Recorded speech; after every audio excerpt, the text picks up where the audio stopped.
Hi, welcome to the Gastroenteritis Blues. My name, Steve Lippman, joined as always by my two dear friends, Emily Cannell, Dan Volpone. I ask you both the same question, and do not be intimidated if you answer it second. Don't feel pressure to answer something you don't mean. What is your screen time on average? I get these notifications. It ruins my day. Emily, you go first. What is your screen time in general? It's pretty bad. Okay, Mine's I'm looking terrible. I got my report this morning. Okay, this is terrible. This is awful and embarrassing. My average screen time is 7 hours and 45 minutes. Okay, listen, that's like more than I expected.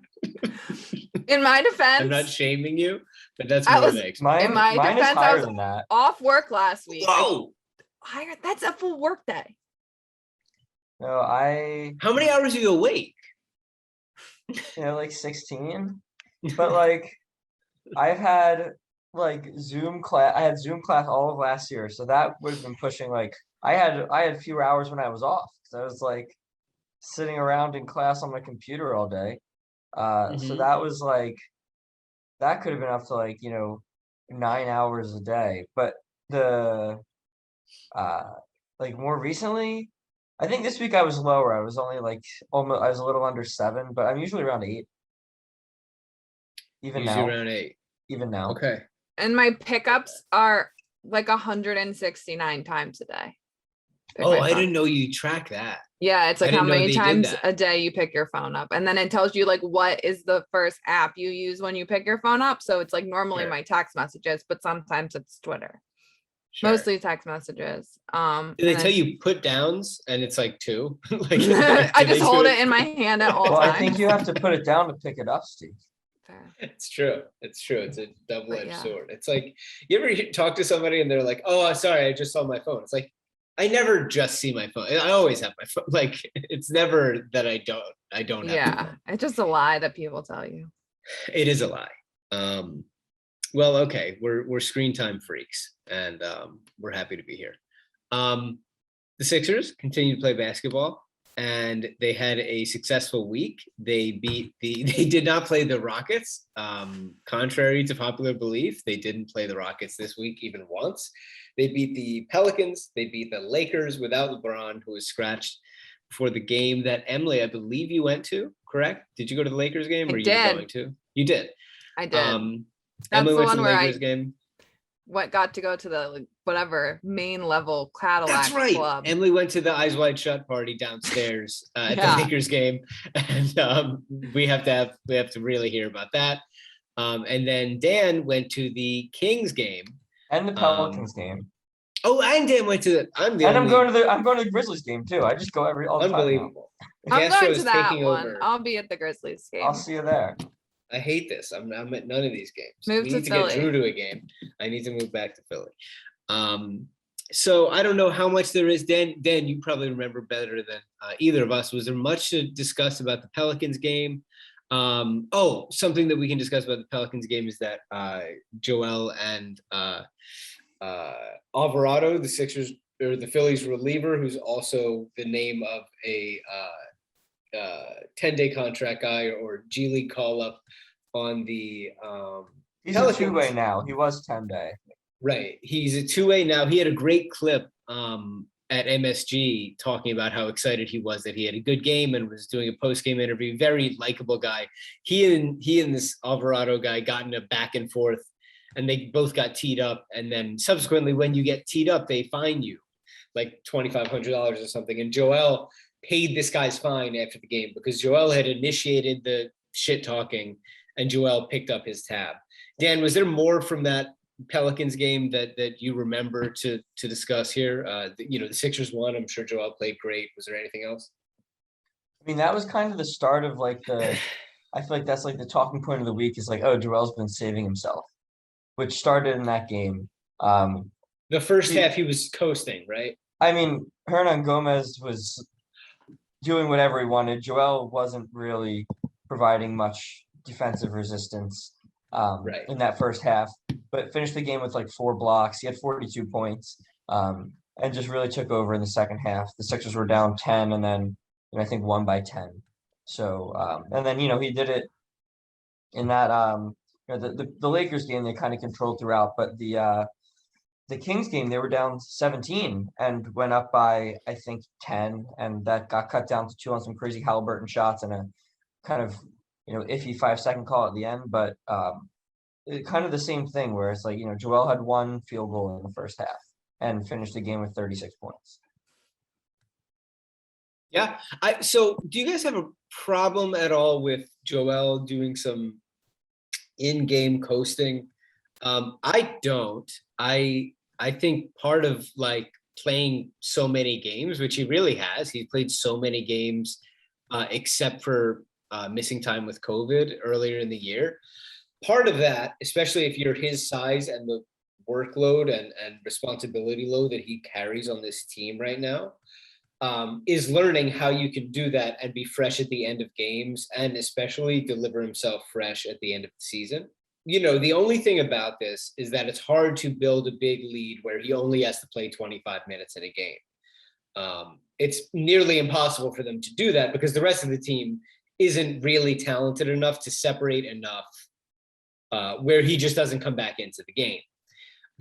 But you really can't have your cake and eat it too. So if this is the way that he needs to do it, I leave that up to him and the coaching staff, really. Emily, what do you think about this sort of philosophy that he has come up with here?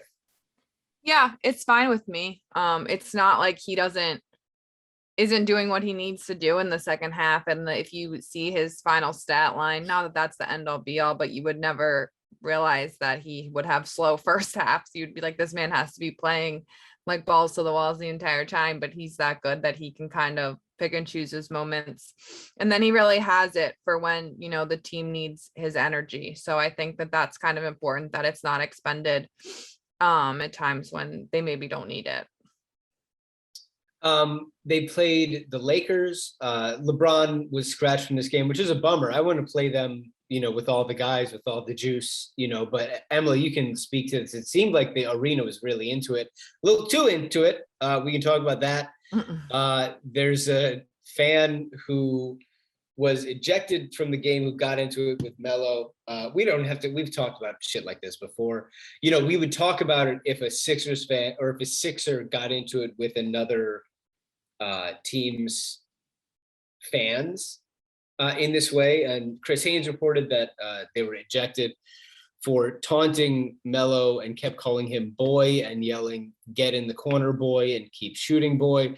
It was reported that this was not the fan's first and only interaction like this, where it was not his first infraction. The fan was banned for life from the stadium, and he will not be back there. Don't do this shit. It's shitty. Like, very obviously, we've said it a million times. There are things you're allowed to do there, and then there are things that fall outside the lines of human decency and fall within the lines of racism and objectively being a piece of shit. So that's that. And I can't imagine we have much more to discuss on it other than that. Otherwise, in the Lakers game, Anthony Davis was so good in this game. Now, Joel always kills him, but AD was excellent in this game. Lakers lost. The game never felt all that close. I don't know. Emily, you were there. Like, what was it like? Joel wasn't particularly great in this game. He had a very good stat line in the end. He only had 26 points, but everything else looked really good from him. What were your takeaways from being there? So in all honesty, I was really only there, quote unquote, for the first quarter. Because I have season tickets. There was a raffle. I won a bracelet to go down to like the main level area, and it was like open bar, all inclusive, anything you could want to eat. And so the energy down there is a little different because it wasn't like I could go to a courtside seat. Like, I was not allowed back out into the arena area. So I was just like under watching on a TV. But the first quarter was really fun. I was into it. And then it was never the kind of game where I kind of felt like I had to like stare at the TV and watch really intently, because they kind of seemed to just like have it in hand the whole time. It never really like was too stressful. And I also really love that like a Joel game with a not impressive stat line is 26 points. So that's fun. So you mentioned open bar, open food. When you and Jordy get in there, are you thinking, because when I hear open bar, listen, I'm not a rich man. If I hear open bar, I take advantage of the open bar, and I'm getting an Uber and I'm trying to get home and figure out what day it is when I can figure it out. But when you guys get in there, are you worried that you're gonna like throw up on M. Night Shyamalan, or what are you thinking when you get in the open bar? I'm not normally concerned with throwing up on people. I've never done that, knock on wood. So it's not like in my bag of like drunken tricks to like throw up on people. So wasn't worried about that. I was mostly kind of pissed that I ate dinner before I went. Because then I had to eat 2 dinners because it's not like I wasn't going to eat a dinner's worth of food. So then I just had to be like very full and eat 2 dinners. They have shrimp cocktail down there. Wow. Yeah. The other half. Yeah, seriously. And Jordy got to meet Jimmy Rollins, which was very cool. And because he rang the bell and then he was just like hanging out down there with his wife and his friend, and Jordy said hi, and that's the only famous person I saw though. I was looking for Meek Mill and M. Night, but I didn't see them. But yeah, it was fun. Wow. Great. Dan, any other takeaways from the Sixers LA game, the Lakers game in the middle of the week there? Not really. Joel struggled. It is weird. I mean, what did he have? 42, 26, and 36 this week. I was like, he didn't have that good of a week. Like, honestly, like he was for him, like he was good. Like he's still, phenomenal, but I don't think he had that good of a week by his own standards. But the rest of the team played really well in that Lakers game. And really no one besides Davis played that well. And Davis's numbers were more impressive, and when they went head to head, I think Davis got the better of him a little bit, but Joel's getting doubled all over the place and he's getting more attention. So I think that there's also some context there, and that's really my only other takeaway. So then we get to the final game of the week, which was Saturday. What looked like a pretty competitive game where Sacramento was up for most of the game. A real showcase for Tyrese Haliburton, who we have lusted after for a while on this podcast for many reasons. It makes a lot of sense that he would be a target in a Ben trade. We'll talk later about specifically the reports out of the Ben situation and out of Sacramento. Dan, I take it this might have been your first time watching Haliburton live. And like, what was it like? There's a picture going around of Joel and him hugging and talking, which of course we love. They asked like Danny Green and Joe after the game, what did you think of watching Haliburton out there? Joel was very effective again. You said like 36, 12, and 7 or something. What were your takeaways watching that game live? It was a pretty, I think, pretty solid win from them, from a Sacramento team that, certainly gave their all and gave them a run for it. But a solid win against a team that they should beat. Yeah. Joel played well, played really well in the third quarter. Haliburton was killing him. They don't really have anyone to guard him, so that helps. But he couldn't miss a shot out there, which I don't know. I would like that guy on the Sixers. He's a good passer, great shooter, like just kind of fine at everything else. They they played well. They played hard. They've been getting killed by everyone. It shouldn't have been that close. But again, like the Sixers have a best player who is probably gassed at this point. And so like they're gonna play teams close just because like he can't go out there and be 100% for the first 24 minutes that he plays if he wants to be good for his 9-minute stretch in the fourth quarter. He only played like 5 in the fourth quarter of this game, but like he's playing every game now, which he's never done. And you can tell like in that Lakers game he was holding his knees a bit, and that kind of worried me. He was bending over a lot. I was like, maybe they'll hold him out. And so like he's tired. I think that's the biggest thing. Is like he's exhausted. Yeah. So when you look at the sort of state of things here, Dan, you're pretty much all over the betting odds day to day with Joel. But right now he is, you can correct me if I'm wrong, he is the odds on favorite right now to win the MVP award. Yeah, that's very cool. That's wonderful. I love that. He is, I think, 0.2 points behind Kevin Durant to lead the league in scoring right now. He's just on a tear. Hope he can keep it going. I hope they figure out a way to, keep him fresh. What he very clearly does and is cognizant of is what team he's playing. Joel plays very differently if they're playing Golden State or if they're playing Orlando. Doc Rivers will tell you in the media that there's zero difference in the teams around the league, that you play everybody the exact same and a win is a win no matter what. But Joel, I think it's very obvious that he plays very differently in the first quarter against Golden State or against Milwaukee than he does against these other teams that he thinks the Sixers should beat. And if he needs to turn it on in the second half, like we've been talking about, then he will, and it's very smart. Also from this week, Tobias is playing way better. He's just had a much better month of January here, which the Sixers can really use for multiple reasons. Certainly, I think they still would like to be able to trade him at the deadline if they could. I don't know how realistic that is, but also they need good players on the team. And if his shots will go in, they could use that for sure. It's been encouraging just to see his shots go in, because when we've talked about when his shots aren't going in, it's really hard to, he doesn't do a ton for them other than that. So seeing his shot going in, especially because he had a shoulder thing that I'm sure he still has somewhat of. And I'm just, he's playing through that obviously. And to see his shot go in, I'm sure is helpful for Joel and everybody else. Seth is back now. Danny's back. They're working him back slowly. Shake is still out with the back thing. He's at Honeygrow. He's picked up a shift at Honeygrow, but it's he's still. Doc loves to say in the media that he could beat Shake in a race.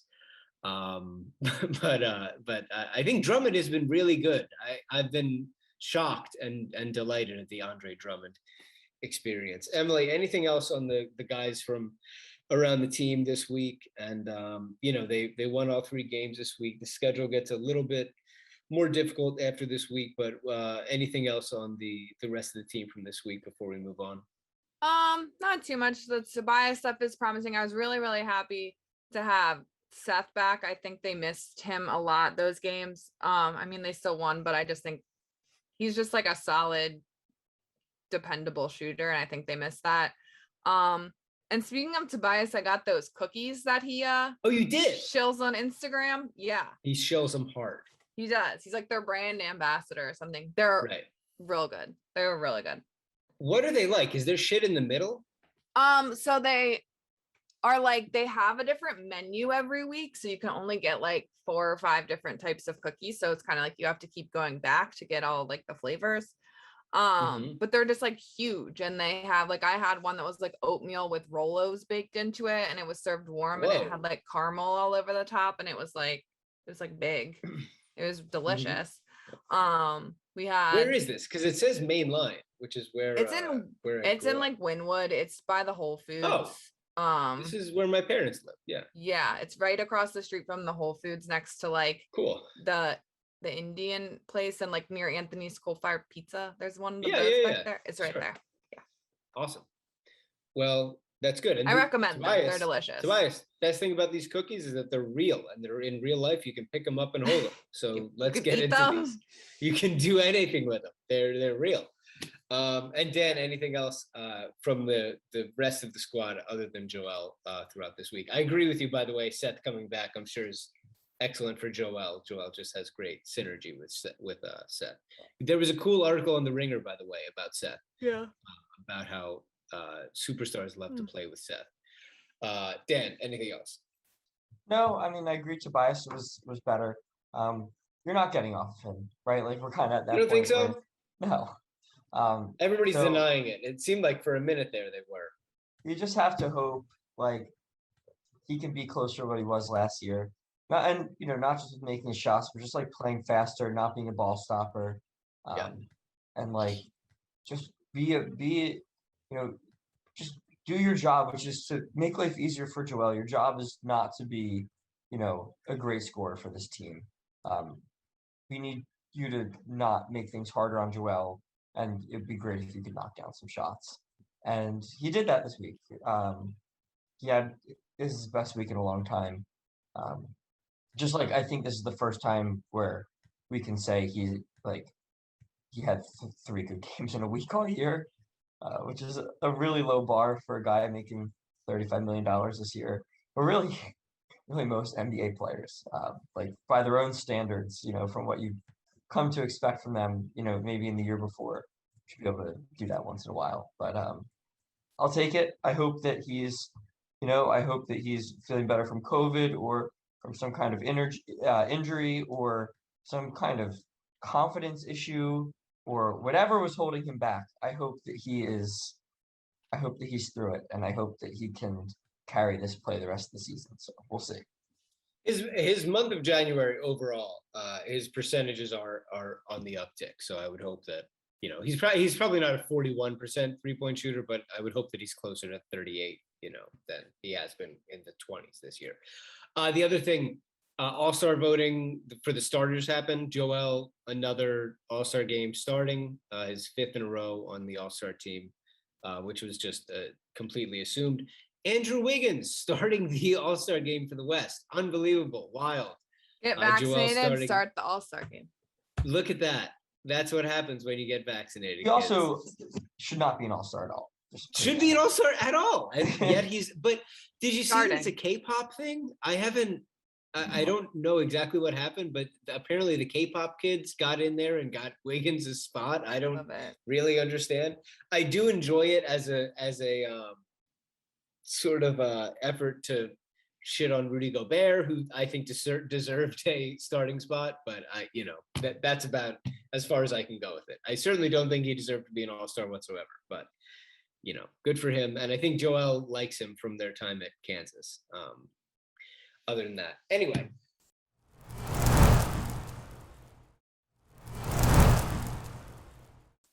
The James Harden stuff has gotten heavier this week than ever before. It started with Shams and our friend Sam Amick reporting that the Sixers prefer to basically wait on the Ben Simmons thing until this summer when they want to go after Harden. And that within this report, it said that the Sixers have asked the Kings for Tyrese Haliburton and multiple first-round picks and have asked for a package around John Collins and multiple first-round picks, with Atlanta taking on Harris. We can talk about that in sort of a separate discussion. Keith Pompey said that sources indicate that the Sixers are all in for James Harden, even if it means prolonging the Simmons thing. He said Harden and his camp have maintained a close relationship with Daryl Morey. In addition, Sixers co-owner Michael Rubin is tight with Harden and his friends. Hilarious. Keith said that sources said that Harden would welcome playing with Embiid if he became a Sixer. The guard has had a lot of individual success playing with Morey as a Rocket. Sources say Harden believes he could have similar success playing alongside Embiid. Then Jake Fisher, friend of the podcast, former Liberty Baller, had a report about how James is sort of unhappy playing in Brooklyn with the Kyrie bullshit happening, basically saying that he has told several confidants, including former teammates and coaches, of his growing interest to explore other opportunities outside of Brooklyn this summer. He has maintained relationships with Morey and people around him, things like that. They asked Harden about these reports after a game or practice or something. And he said, of course, about his frustration, his reported frustration. Of course, I'm frustrated because we're not healthy, where there's a lot of inconsistency for whatever reasons, injuries, COVID, whatever you want to call it. Hilarious. I think everybody in this organization is frustrated because we're not better than our record is. So Kendrick Perkins, now, listen, we've talked about reports from people less reputable than Kendrick Perkins, that's for sure. Perk had Doc Rivers coming to Philly very early, and he also said that Simmons was going to hold out very early. Grain of salt, certainly, since he's not an actual journalist, but I certainly think some people tell him things. He said, well, also, I mean, Shams isn't an actual journalist either, so. Well, listen, would love to have you on the pod, Shams. And also he's friends with our friend Sam, who Sam is a personal friend of mine, not Emily's. He said, Perk said, now James Harden's camp was telling people in Philly, we want to come play with Embiid next year. Howard Beck said on the Athletic NBA Show podcast, this will only be 2 more hours. He said, I'm here to tell you folks, these rumors about Harden and Philadelphia are not coming from Philly. It may also be coming from Philly, but these rumors are not coming from Philly. Then Woj comes in there. He says that James Harden has told Brooklyn that he is committed to Brooklyn for now, basically, which is not disagreeing with anything that had been said, which is that Harden is currently committed to Brooklyn, and beyond this year, we don't know. Woj put out a report that the Nets will not listen to trade deadline overtures for James Harden, rooted in the All-Star guard's repeated insistences to ownership and management that he's committed to the franchise. Basically, for right now, he is there and he's not going anywhere. Then Chris Haynes of Yahoo Sports basically said on his podcast, if it does get to the point where it looks like James Harden will be headed to Philly, I was told there will be complaints issued to the league on trying to investigate to see if there was any collusion. And then Chris Haynes wrote a report on that. Woj said Brooklyn ownership management have repeatedly asked James Harden if he's happy, and he has assured them that he is, but he also says Brooklyn has to win for everything to remain on track down the road. All right. There's a lot here. There's a lot going on. Lots of ties of Harden to Philadelphia. He's obviously a free agent this summer. And this is related to the Simmons thing because it's, there are a lot of reports where people are saying that they don't think that Simmons is going to get traded February 10th. In large part because they think that they're going to hold Simmons so that they can use him in a sign and trade. What do you think of all of this stuff with Harden? Do you think it's real? It seems to be real to some extent. And also, do you think it should be prohibiting the Sixers from doing a Simmons deal right now, Dan? Well, I definitely don't think it should be prohibiting the Sixers from doing a Simmons deal right now. Right. But how real do you think the Harden stuff is with Philadelphia, and how hesitant are you to like bank on this shit? Because for me, it's like Brooklyn's really good and they're going to be really good. So how much are we going to plan around this? Because as much as Harden is, I'm sure, winking at Daryl Morey right now, and even maybe Joel Embiid, they've got 3 really good players. Even if Kyrie Irving is a weirdo with the vaccine and playing part-time only in road games, they might just steamroll people and win a bunch of games and gel in the playoffs, and he might just stay. And there's the financial incentive of just re-signing with his incumbent team. So like, I don't know, but there's a ton of smoke. Them already talking about collusion is like, boy, that's a lot. So what do you think? I mean, yeah, it's real to some degree, but the reports aren't James Harden is going to Philadelphia next year. The reports are James Harden is interested. James Harden isn't happy with some things with the Nets. Like, from the Nets, I'm like, oh, Kyrie's annoying you? Well, we'll trade him for some. Like, obviously, I'm trying to keep James Harden more than I'm trying to keep the guy who's worse and only plays road games, right? Like, it's not. I'm figuring something out. I'm telling Kyrie get vaxxed or get traded because James is unhappy or something like that. Like, if I'm Brooklyn, I'm fighting to keep him. I'm asking him, if he says sign and trade me to Philadelphia, I'd say, hey, how do you feel about Team X in the Western Conference, right? Like, I'm going to ask him about every team in the West before I trade him to the Sixers. So yeah, I think they're going to do everything they can to have him be a Net and to also not be a Sixer. That said, I think, if Daryl tampers well enough, sure, I think it's possible, right? It's possible that things don't work out for the Nets. When Harden's fed up and he says, I'm leaving, and they say, well, we want to send you somewhere else. He says, no, I'm going to Philly, figure out how to get it done. And in that case, yeah, he's going to go to Philly because that's what happens. And that'd be awesome. I also think that because it takes him doing all of that to get him to Philly, you don't need Ben, right? Like it's not going to be, they're not going to be like, oh, well, we were going to like, let Harden walk. But now that it's Ben instead of like Haliburton or whatever, and Haliburton and useful contracts or whatever that may be, then they're like, sorry, we're gonna let you walk.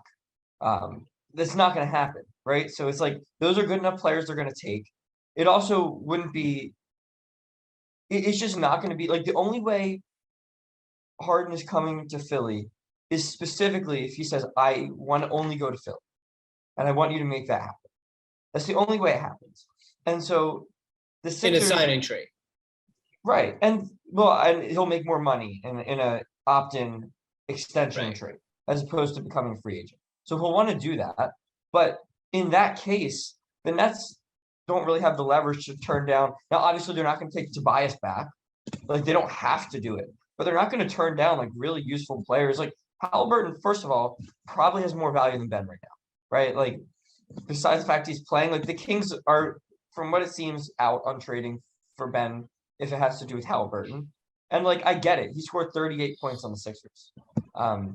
He made every shot. He's 21. He's on a rookie deal. Like there's a ton of value in what he brings. And his situation. And so like if you could go get a guy like that, if that deal becomes available again, or if you go get Collins or someone useful, the Nets aren't turning down John Collins, right? It's like I just don't understand. Even if that is something you're ultimately banking on, you can keep your flexibility open and compete this year. And I would not let it change what I do with Ben, basically, because like I said all along, the Ben Simmons trade is not the last trade you're ever allowed to make. You can get a player and trade him later. You can get a player who helps now and trade him later. Beal doesn't seem to be available at the deadline. If he is, great. I would love to get him. Hey, you like Harden better? You can trade him too. You trade him this summer too. But the guys you want, Harden and Dame is hurt anyway. Harden's not going to be available at the deadline, it seems, unless something really changes. So go get someone now. And if Harden says, I'm only going to Philly, then the difference between that happening or not happening is it's not whether or not you have Ben. Yeah, I agree. The other and Emily, like the Sixers are right now third in the East. They're a game and a half out of first. This season shouldn't just be a wash. Like, it shouldn't. Like, with how good Joel is, with how good the role players fit around him, if they make the Ben deal and get a really good player in here, forget all-star or top 25 or whatever, like, they could actually make some noise and still be fluid enough to trade for Harden if that's the move in the summer. So I don't think that Morey needs to just sort of be forgetting about this year and but so what are your thoughts on that, and what are your thoughts on all the Harden stuff this week? I definitely agree that they need to make a trade. This team is not perfect and not like a home run finals team, but they're a good team. And it's not like a lot of times when you're talking about trades, you're talking about getting rid of active players on your team for other active players. But in this case, we're just talking about getting rid of someone who's not playing. We're not getting outside of the talk of the Tobias contract. We're not subtracting anything from this team that we're watching on the court. We're literally just adding a good player or two. So like that can't hurt. It can only make them better, and they're pretty good right now. So I think they need to make the trade. As far as the Harden stuff, I don't really know where it's coming from. I don't really think that the Nets will do a deal with Philly in any way unless James just comes here as like a free agent and they figure out what to do with like cap space. I don't know how that works. So I don't know, but like, I don't think that the the Nets owner likes Daryl Morey very much. So like, I think part of that, they don't really want to do a deal with them. And plus, like, you wouldn't trade James Harden to a rival in the East. I think that's really stupid. So He would just have to absolutely have to. Like, so Harden would basically have to say, would have to pull a Ben and be like, I'm not playing. No, it doesn't matter. Harden can opt out this summer. So he'll make more if he says, you know, I want to go to Philly, and the Nets say, all right, well, you opt in, extension and trade.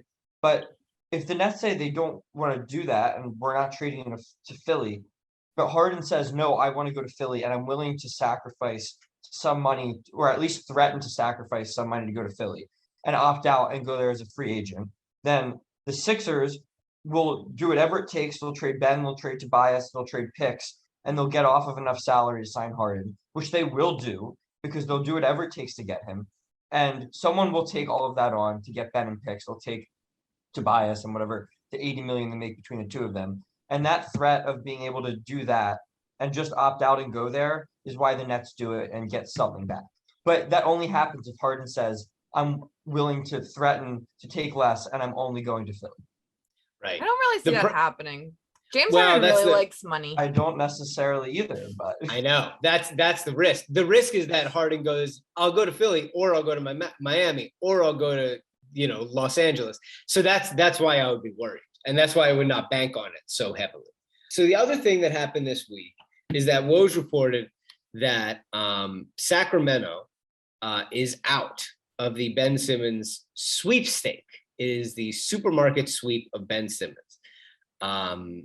Basically, Sacramento has found Daryl Morey's negotiating a bit abhorrent, and they think that he's coming to the table with some asinine offers, and they're like, all right, I think we're done here.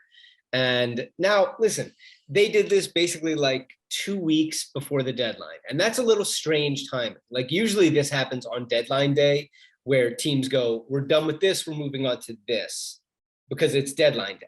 So this is early for this. And to me, this is like Sacramento saying, we're out right now. Hey, Daryl, come back to us when you want to like live on earth and actually talk about doing a Ben Simmons trade, because we would do Stop it. wasting our time. Stop wasting our time. Like we legit would do, because like now, I don't know, because Sam reported a few weeks ago or a month ago that De'Aaron Fox, Tyrese Haliburton are on the table in a Ben Simmons trade. Of course, then Shams reported last week that Fox is like the belle of the ball and they would never even think of trading him. Not true, but that's what Sacramento put out there. So do you guys believe that Sacramento is fully out of the Ben Simmons thing? And like, did this upset you? Are you worried about it? And like, how do you feel about this? Like for me, Haliburton is like really who I want right now. To me, it's like, this was not good news. But I really think more than anything, it's them saying like, hey, Daryl, wake up. Like, I'm tired of this bullshit. Like, can you actually like do some real, like it's getting late here. Like we want to actually do an actual trade instead of all of these ridiculous offers. But I honestly don't think that they're legitimately out, because I think that Ben is the best guy who's on the table. Emily, what do you think? Yeah, I don't think that they're legitimately out. It's too far away from the deadline for them to just like cut off all ties and be like, we're not talking about this anymore. And they haven't made any other, it's not like they went and traded for Sabonis or somebody. Like they haven't done anything yet. Yeah, I think it's more of like a fake scare tactic. I don't really know that Daryl is gonna respond to it the way that they want him to. But I kind of want him to, because I also want Haliburton. I really like him and I think he would make this team better and he would be really fun to watch. Like I'm very like happy about that trade. Like I want that trade to happen. So I'm hoping that they're still in it, because I want another player on this team. Yeah. Dan, what do you think? And what was your reaction? Functionally, I'll say I'm 50-50 on if I buy it. I'll say they're probably feeling like they've wasted a lot of time with Daryl. So I think I feel that way, by the way. Well, I feel that way. They might have an idea of like, you know, the best package they can give without giving Haliburton is just not something the Sixers will take.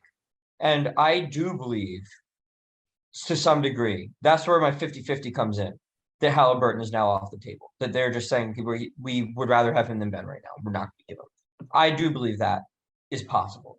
I'll be 50-50 there. Because I think that they're, as long as he's available, they're in. So if he's available, they're in it.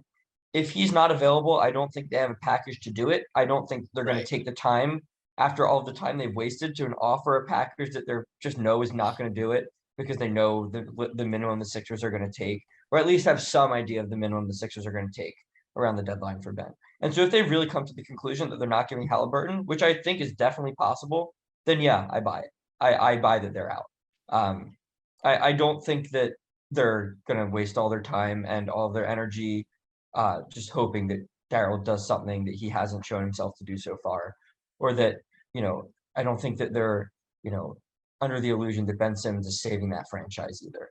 And I would rather have Haliburton as a Sixers fan. As a Kings fan, I would rather have Haliburton if I were a Kings fan. Do they feel that way? I don't know. If they do, then yeah, they're out on Ben. And if they don't, if that's a bluff, I would be thrilled. I would love to have Haliburton. And then they're very much still in on him, because if you're offering Haliburton, not only are you still in on Ben, as in like you want him, but you really have a chance to get him. That guy's got to save his job. I don't really, standing pat is just not going to do it for him. Now, trading for Ben Simmons, I don't really think that's exactly a parachute either. But I think that he's got to make a big splashy move. And I don't think keeping Fox and Haliburton on the roster while they continue to lose every game is going to do it. So I don't know. I don't think I worry that I'm wrong, though. Of course. Well, I don't think it's good logic, but yeah. I'll disagree, and I'll say that I think that your best chance at keeping that job is to have acquired a good young player who you can convince ownership that this is a guy we can build around. Sure. And they have gotten Haliburton, so why give him up for Ben if you're not confident that he's going to come the second half of the season and show that he's that anyway? Like, I would keep the guy I'm more confident in and who I can sell myself on, and say, I got this guy, whether that's Ben or a guy you already had who you already got, and say, look how good he is. And I would rather have Haliburton for that. Right. Well, we've got, we'll have one more podcast until the trade deadline, and then we'll go from there. Emily, it's that time of the show where we update the standings and predict the week's games. If you will be so kind as to update the standings, and then we will predict the week's games. I will, for the life of me, tell us what games we have this week, but go ahead. All right. So me and Steve both went 3-0 because we don't predict losses. So it's going well for us. And Dan went 2-1 because he's trying to catch up, but it's not going well for him. So I say we'd lose to the Lakers. Oh, makes sense. Yeah, I think you specifically said they're annoying. Yeah, because they're annoying. Stand by that. Accurate. So I'm in the lead at 30-19. Steve's right behind me at 29-20, and then Dan is not that far back at 26-23.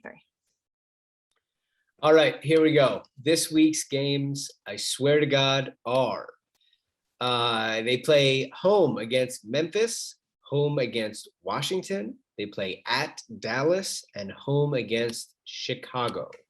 4 games: home against Memphis, home against Washington, at Dallas, home against Chicago. I will go first.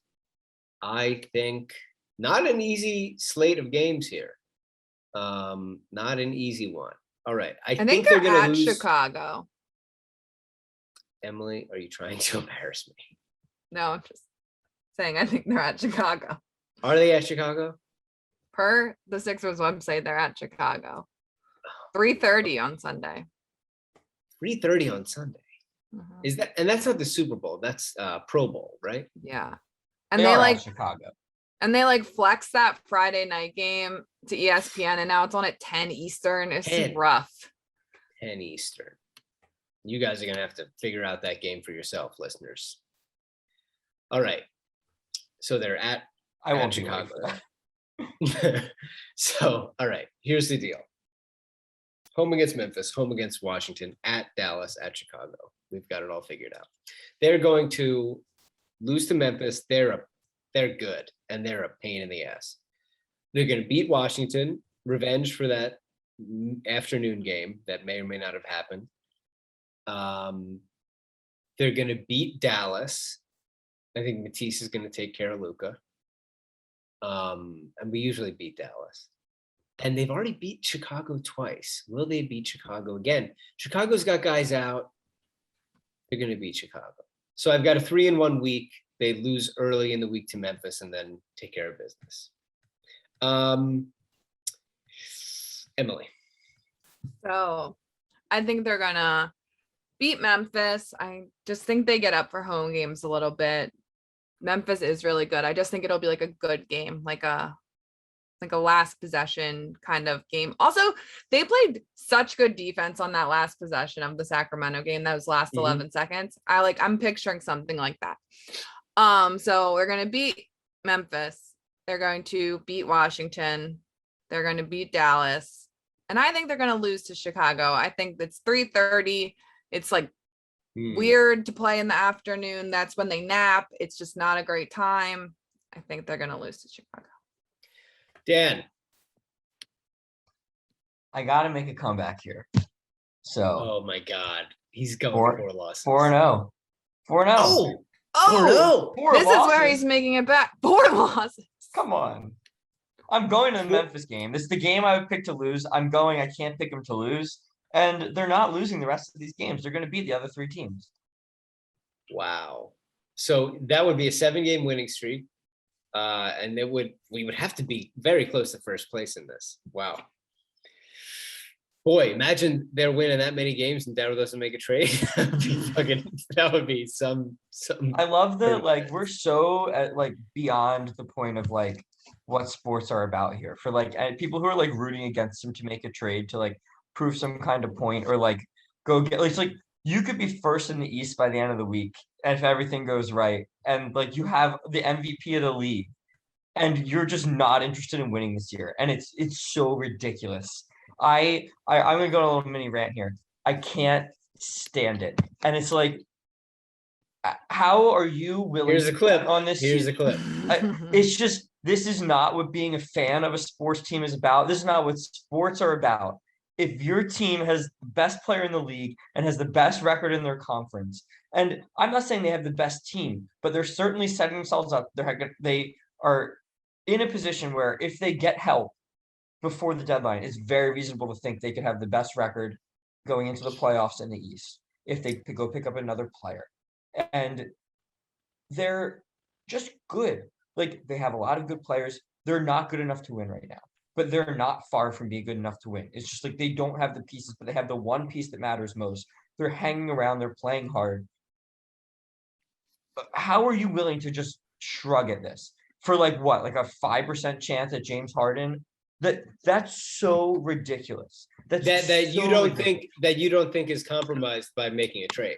That's the important thing. It's not. You're not. Yeah, right. It's not. But it's like people are like, and it's all Daryl's crap, right? Like, I think it's so possible that we go into the deadline and Daryl like makes like a solid move, and he was just putting this out there that he wouldn't because he wanted to have that be something people thought he would do. It's also possible he's just lost his mind and he's not going to take him. Or he's going to take him past the deadline. I can't predict Daryl, but like people are so blindly bought in, and like before the season, it kind of made sense. But like there are people who will not come off of this stance that like, yeah, we might as well just punt this season, and it's so absurd. Like, why do you even follow? Why watch the team? Why follow the sport at all? If you're willing to give up this Joel season, the record the team has right now, and just not even try, just take like all of Ben's movable salary for like.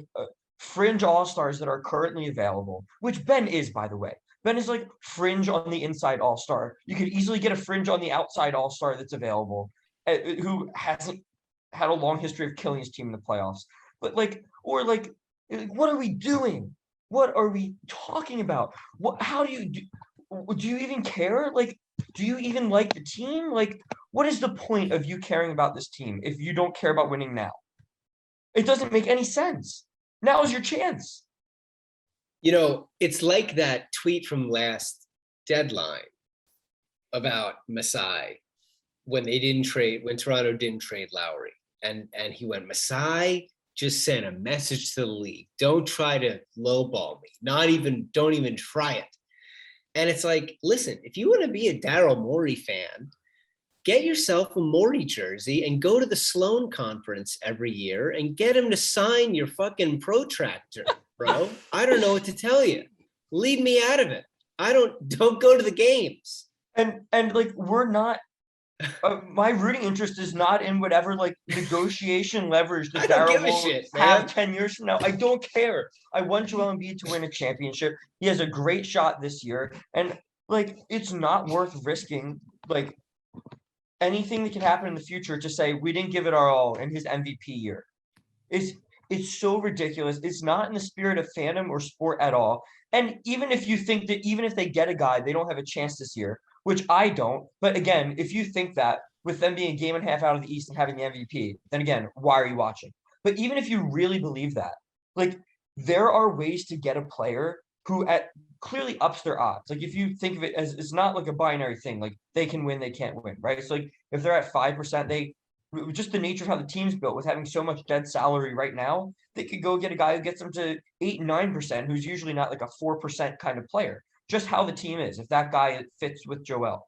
And you're just going to not do that because you want like the 2% chance that Harden comes or 5% or whatever it is. But that's not even the only path there. We've already talked about earlier in this episode, like there are ways to make that happen without Ben. I would argue that Ben is not necessary at all. I don't think he even increases your chances of getting Harden. And so I can't take it. And it's so absurd to me that people just like are just okay with it. Like, I understand people who are like, you know what, Daryl knows better than I do.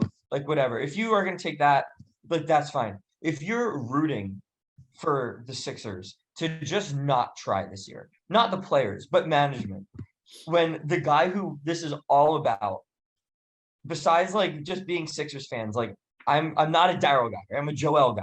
The guy who has been here, who's done it, who this has been all about, is having an MVP year, and your team without Ben Simmons, with Tobias playing worse than he could possibly continue to play the rest of the year, with COVID and injuries on other people, on other players on the Emily's roster. got to go. Let's hear it. Let's wrap this up. This was like a 4-minute rant. I really enjoyed it. This is a 4-minute rant. Insane that you think that we shouldn't try with this team. Insane. Listen, this was the podcast. This is what we're here for. Emily, do you have anything to add before we wrap up? No, that was great. Wonderful. Congrats to the Bengals. Spoiler alert. They won. I don't think it's a spoiler to anyone listening. Well, if someone was DVRing the game so they could watch tomorrow night and they listened to this, I've ruined it for them. It's good to give the spoiler after you say the thing.